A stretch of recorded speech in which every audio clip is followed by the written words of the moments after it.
Researchers David Blachflower of Dartmouth College and Andrew Oswald of the University of Warwick in England looked into the question, which makes you happier, sex or money?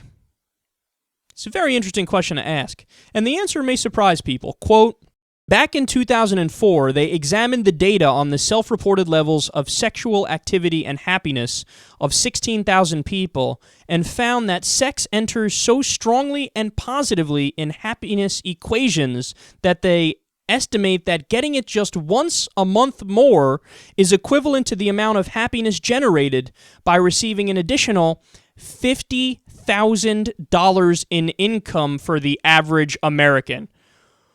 Wow. So there's your dollar value on sex. Prostitutes, you are insanely undervalued at the moment. Somebody's paying $400 to have sex with you.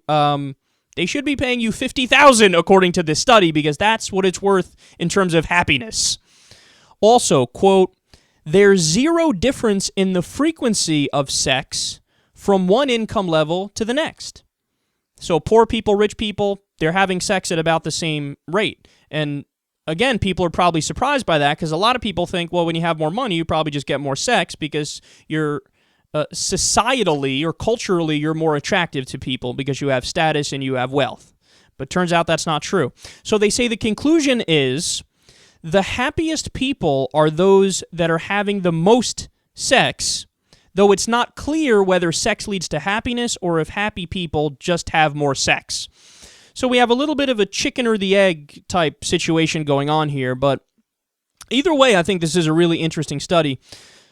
And I have to say, I think it's a little bit apples to oranges. It's kind of hard to say money or sex because it's like, well, as human beings, we kind of need both. One is more, of course, of a biological need, the sexual urge.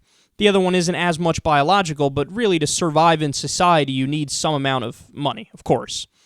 So to me, I think it's kind of a balancing act like many things in life where studies show that the amount of money you make affects your happiness up to a certain level, up to $75,000. And then everything above $75,000, it kind of evens itself out. So if somebody makes $300,000, that person is no more happier solely based off of their money than the person who makes $75,000. But again, if somebody makes 30 grand, they are affected in a negative way by their lack of money compared to somebody who makes 75 grand. So 75 is that sweet spot where they say you really can afford to live a decent life and you're going to be okay and you can be comfortable and have fun and all that stuff. Anything above that, it dwindles. So what that shows me and what this study shows me is that, again, moderation is key. I mean, of course, you should try to have sex as much as you can to fulfill that urge when you feel like you want to have sex. And in terms of money, same thing. You should try to make as much money to fulfill that comfortable lifestyle. To go way above and beyond in either area, I think that creates some problems. Not to say that getting a lot of sex is bad. Of course, it can be great. But is there such a thing as being too focused on one or the other, and then that takes away from the other important things? So if you're too focused on money, do you lose out on sex? If you're too focused on sex, do you lose out on money? Absolutely. So again, I think it's a balancing act where they're both important, and you should care about both, and you should get a decent amount of both.